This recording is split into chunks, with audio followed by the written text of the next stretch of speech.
semua, ini konsepnya memang unfinished atau tidak selesai. Yang menyelesaikan siapa nanti? Yang menyelesaikan nanti yang mengisinya nanti. Mas Dharma, mak-mak nanti yang ada di sini itulah yang menyelesaikan, ataupun teman-teman yang nanti mengisi dengan kegiatan seni dan lain-lain, itu yang menyelesaikan itu. Jadi itu sebenarnya pembelaan saya, pembelaan. Walaupun memang itu masuk dalam pemikiran saya di awal. Saya benar kata Mas Dharma tadi, mungkin kalau ada yang dari luar metro ataupun yang belum kenal dari metro pun pasti ada yang belum kenal saya. Memang Putra Metro kelahiran di Yosorejo, dan ya dengan daerah ini sudah cukup lama ya, apalagi dengan kegiatan payung dan sebagainya gitu. Nah dari berangkat itu tentunya ketika diberikan kesempatan untuk membuat karya di sini, saya nggak perlu nyari referensi kemana-mana.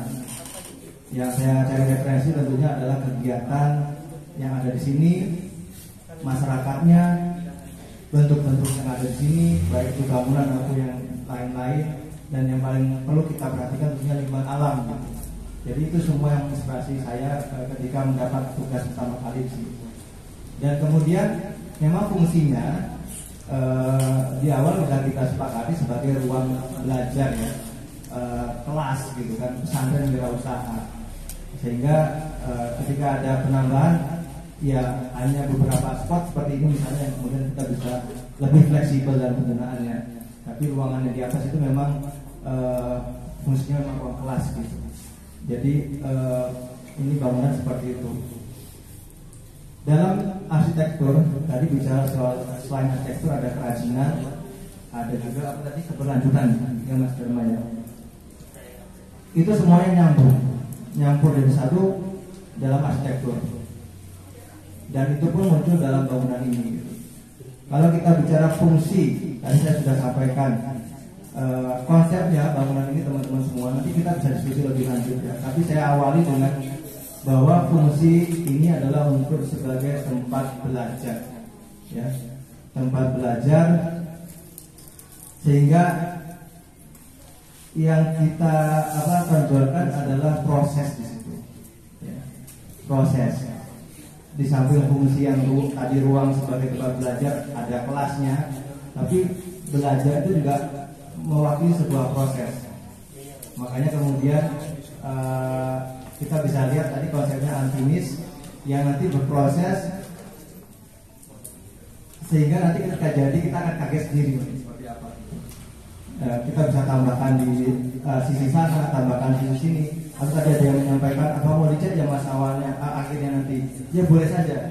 Ketika ini bagian dari proses akhir dan mungkin menjadi ide dari kita semua gitu. Jadi ini yang coba saya tanamkan juga dalam bangunan ini adalah sebuah proses. Ya pengakuan juga bahwa tenaga selamat datang Bu Ismayati. Ya, Waalaikumsalam warahmatullahi wabarakatuh. Dari Adipet ya. Jadi ketika kita buat fungsi tadi, proses tadi, ini juga dalam pembangunan juga berproses. Ya, tadi saya bilang ini belum selesai karena memang akhirnya nanti atau dari awal akhirnya itu kita belum tahu seperti apa sebenarnya. Ini desainnya berproses ya, berproses sehingga kita dikit-dikit mungkin ada kekurangan kita tambahi atau kita lengkapi. Ada yang berhasil, ada yang enggak. Ya, ada yang berhasil, ada yang enggak, itu bagian dari proses. Juga akhirnya ketika tukangnya itu memang kemudian belum bisa, ya kita belajar juga akhirnya gitu. Tukangnya itu kemudian belajar juga bagaimana membuat misalnya ini bata expose. Mungkin kalau Mas Dharma ngasih contoh bata expose yang lain lebih bagus banyak gitu. Tapi ini yang kita ambil memang bata expose dari sini, batanya material dari sini, kemudian ya dengan teknik yang tukang kami itu bisa gitu. Akhirnya mungkin dari situ dia belajar lebih bagus lagi. Jadi itu yang pertama, proses. Fungsinya itu mewakili proses. Bukan sekedar sebagai ruang pendidikan, tapi sebagai bagian dari proses. Yang kedepannya ketika nanti ada pengembangan Titis, ini bisa ya komodir gitu. Apalagi ada ruangan-ruangan seperti ini yang mau dikreasikan seperti apa bisa juga gitu. Lalu yang kedua, Yang saya ambil selain fungsi mungkin Pak Umar sudah sering ngobrol sama arsitek-arsitek senior. Kalau arsitek senior itu ngomongnya mesti filosofis ya Pak, nggak cuma fungsi saja tapi udah ngebayangin filosofi juga gitu. Bagaimana ruang itu bisa mempunyai nilai. Filosofis dari ruang ini kembali ke kata kunci adalah pesantren ya sebenarnya. Memang yang mengambil nilai agama di situ. Walaupun kalau pesantren mungkin lebih dekat ke agama agama Islam ya, agama Islam. Tapi saya coba mengambil nilai yang universal, yang tidak hanya satu agama tertentu, tapi mungkin dari semua agama itu dia masuk. Yang saya ambil di sini adalah kejujuran. Ada nggak satu agama yang tidak menganjurkan kejujuran? Nggak ada ya. Dalam Islam kejujuran diutamakan. Dalam agama Kristen, Katolik juga demikian. Agama Hindu, Buddha dan yang lain juga kejujuran itu utama. Jadi nilai kejujuran ini yang kemudian saya coba tanamkan di dalam konsep filosofis dari bangunan ini, dan nyambung juga dalam kata kunci yang lainnya, yaitu wirausaha. Kalau wirausaha nggak jujur gimana teman-teman? Nggak bisa ya.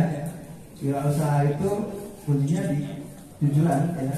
Kalau yang muslim mungkin kalau Rasulullah juga mengajarkan kita berwirausaha, itu sunnahnya, mencontoh beliau.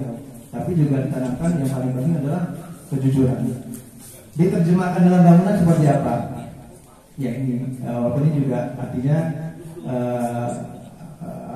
ada sisi lainnya, tapi sisi utamanya adalah kejujuran dalam memperlihatkan material yang ada. Ya. Contoh batu bata, ya seperti itulah.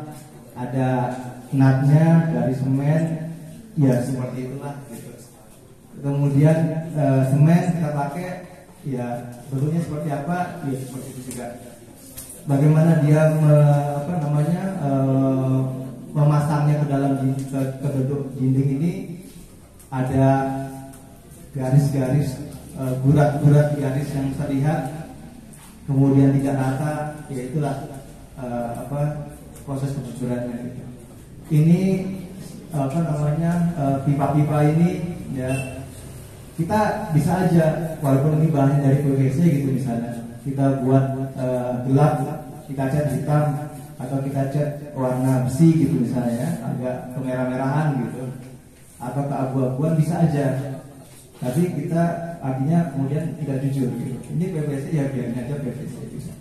Walaupun kalau teman-teman yang ngomong ini masih industrial kok pakai PVC gitu ya, pakai besi misalnya gitu kan, pakai galvanis atau apa gitu. Tapi kita coba dengan kemampuan kita, ya perlihatkan aja nggak apa-apa gitu. Kemudian lampu juga kita tutupi, di atas nanti ada bajaringan ya, jaringan seperti itu. Bajaringan ini juga iya produk Metro. Nanti saya bahas ke poin yang terakhir bahwa ini semuanya adalah produk Metro.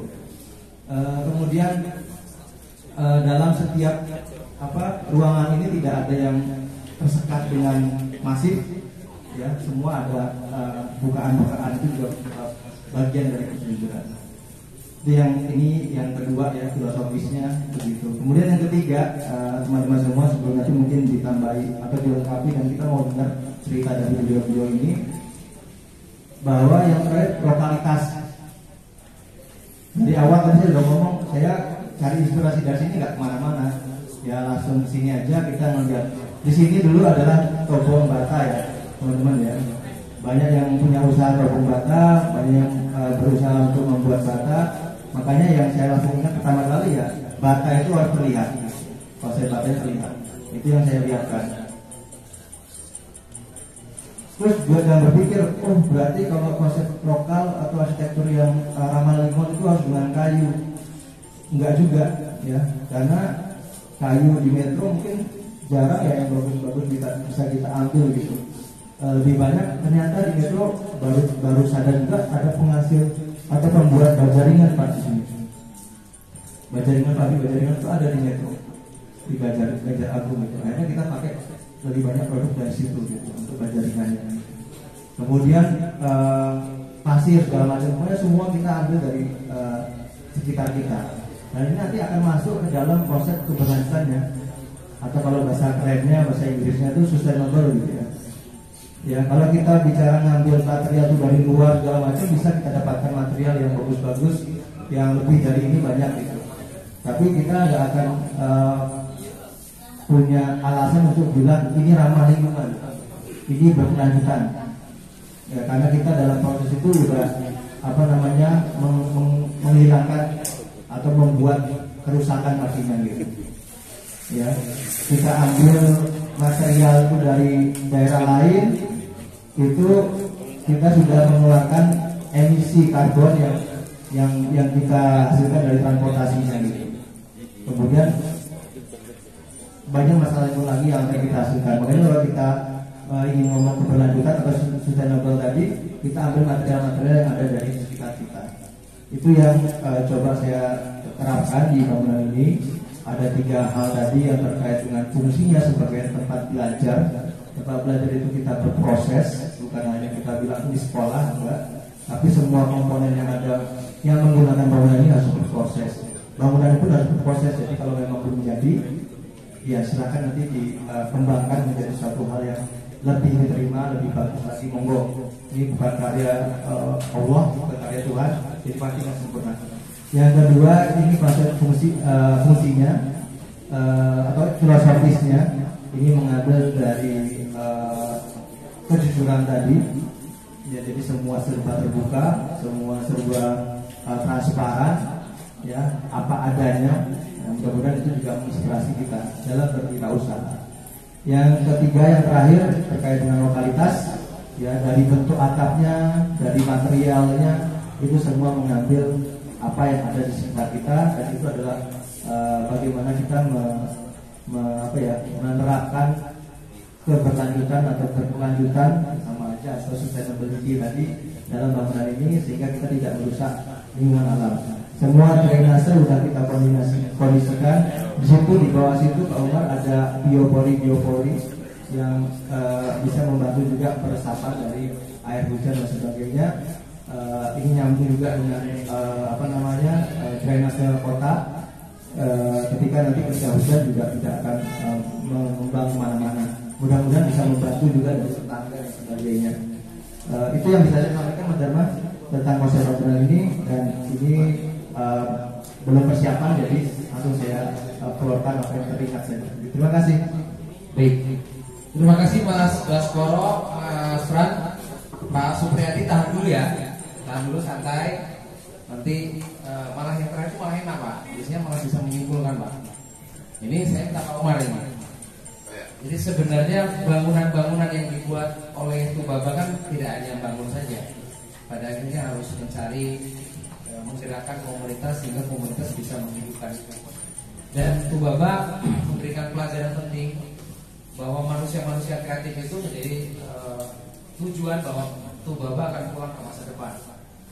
Nah, Metro mesti juga di sana. Apalagi kita sudah mendapur sejak dulu ya Pak Supriyadi sebagai kepala pendidikan.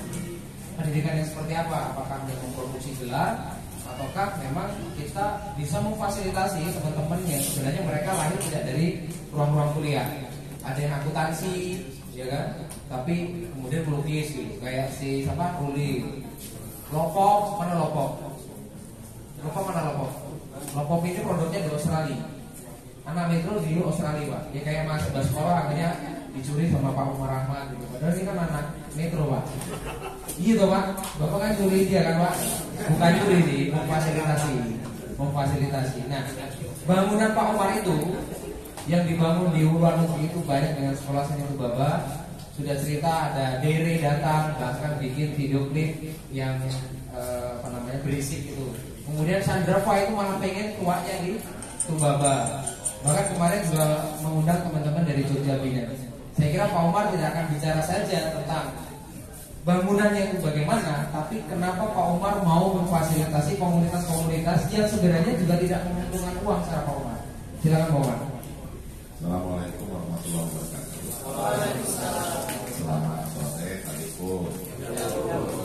Yang pertama saya mau klarifikasi dulu bahwa kehadiran dari Mas Kolo di Tubaba itu bukan karena proses pencurian yang kita lakukan, tetapi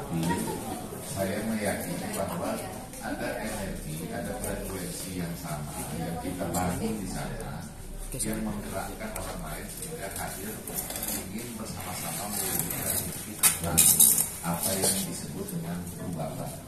Karena Tubaba bukan lagi milik orang Pulau Barat, tetapi Tubaba itu adalah milik orang-orang yang memegang teguh prinsip-prinsipnya.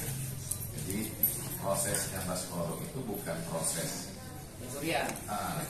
pada yang terhormat Baskoro untuk pindah ke nggak ada, tapi memang benar-benar frekuensinya sama untuk membangun sebuah impian yang kita cita-citakan bersama itu. Nah kemudian selanjutnya Bu Titis, saya sekaligus mau ngasih informasi sama teman-teman. Sejak 22 Juni yang lalu saya sudah mengakhiri masa jabatan menjadi Bupati Tulang Bawang Barat. Jadi saya cerita juga ya, biar ini saya lihat banyak teman-teman komunitas ini juga memiliki semangat juang yang tinggi juga. Saya juga mau ingin nanti ditangkapnya sebagai apa cerita saya ini. Jadi tahun 2011 saya itu dilantik menjadi wakil Bupati Tulang Bawang Barat. Terus 2014 jadi Bupati karena Bupati terdahulunya menjadi wakil gubernur. Nah setiap apa yang saya minta itu saya selalu memanjatkan doa kepada Allah Subhanahu Wa Taala bahwa saya diberikan rasa cinta yang besar, dan dengan diberikan rasa cinta yang besar itu saya ketemu pikiran, tindakan untuk membangun tempat tanah kelahiran saya yang kami sebut sebagai Tubaba hari ini. Nah selama proses dari 2011 hampir 11 tahun sampai dengan tahun 2022, saya merasa bahwa doa saya itu dikabulkan oleh Allah Subhanahu Wa Taala. Muncul rasa cinta, muncul tindakan, muncul pikiran yang semuanya saya arahkan kita berikan sepenuhnya untuk pembangunan dan kemajuan Tulang Bawang Barat. Tapi setelah 22 Juni yang lalu, setelah mengakhiri masa jabatan, saya merasa kok jangan-jangan doa saya kemarin itu tidak dikabulkan oleh Allah Subhanahu Wa Taala. Ya wajar aja saya muncul rasa cinta, wajar aja saya timbul pikiran yang jernih untuk membangun Tulang Bawang Barat, karena saya dapat gaji, saya dapat tunjangan. Ini kan wajar kita ya. Saya dapat gaji setiap bulan, dapat tunjangan setiap bulan, wajar. Nah, sekarang saya masuk pada fase selanjutnya. Jadi setelah tidak dapat gaji, setelah tidak dapat tunjangan, apakah rasa cinta itu masih ada untuk mewujudkan mimpi Tubaba? Karena saya punya keyakinan, ini mungkin selanjutnya ya, punya keyakinan bahwa masa depan yang ingin kita cita-citakan itu sangat tergantung dengan apa yang kita lakukan hari per hari. Tidak sekedar dengan apa yang kita lakukan sehari. Tidak mungkin orang kita akan melihat masa depan itu lebih baik hanya sekedar aktivitas yang kita lakukan sehari. Nah, oleh karenanya kita perlu ada sebuah upaya untuk mentradisikan bagaimana cara berpikir, cara bertindak kita sehingga itu berada di tubuh kita. Nah, saya lihat kenapa saya tidak pernah menolak ketika diundang oleh Pak Yumi, karena saya lihat bahwa salah satu lembaga yang punya konsistensi untuk menumbuhkan nilai ini adalah Pak Yumi. Jadi wajar kalau misalnya hati kritis tergerak, karena memang ada frekuensi yang ingin ditumbuhkan, ditradisikan di dalam tubuh kita. Walaupun jumlah kita baru 50, jumlah kita baru 30, itu soal kuantitas. Tetapi intinya bagaimana kita secara konsisten menumbuhkan nilai ini kepada diri kita. Jadi karena Pak Yumi saya lihat salah satu yang ya terus menerus, karena terus menerus itulah yang akan melahirkan masa depan yang kita cita-citakan. Kemudian Pak Yumi juga, ini menurut saya, ini sudah menetapkan standar yang tinggi tentang masa depan. Nah, ketika kita tidak menetapkan standar yang tinggi tentang masa depan kita, terus tidak pernah mengupayakan bagaimana kualitas yang tinggi itu, ya kalau ladang perumpamaannya, kalau kita hanya melakukannya dengan biasa-biasa saja, yang akan tumbuh itu ilalang. Jadi makanya ya harus selain konsisten, harus terus kemudian kita tetapkan standar yang tinggi. Nah, saya sebelum masuk ke Tubabat, karena rasa cinta saya sama Tubabat, saya punya kewajiban menceritakan Tubabat kepada siapapun. Sebelum itu saya mau ke Mas Pras. Jadi saya sangat tertarik dengan bangunan ini karena dengan konsep kejujurannya. Terus kemudian ya kalau kami juga banyak sekali bangunan yang anti ini sebenarnya dari konsep apa adanya. Jadi kita ingin menonjolkan sesuatu yang di dalam, tidak mempercantik yang di luar.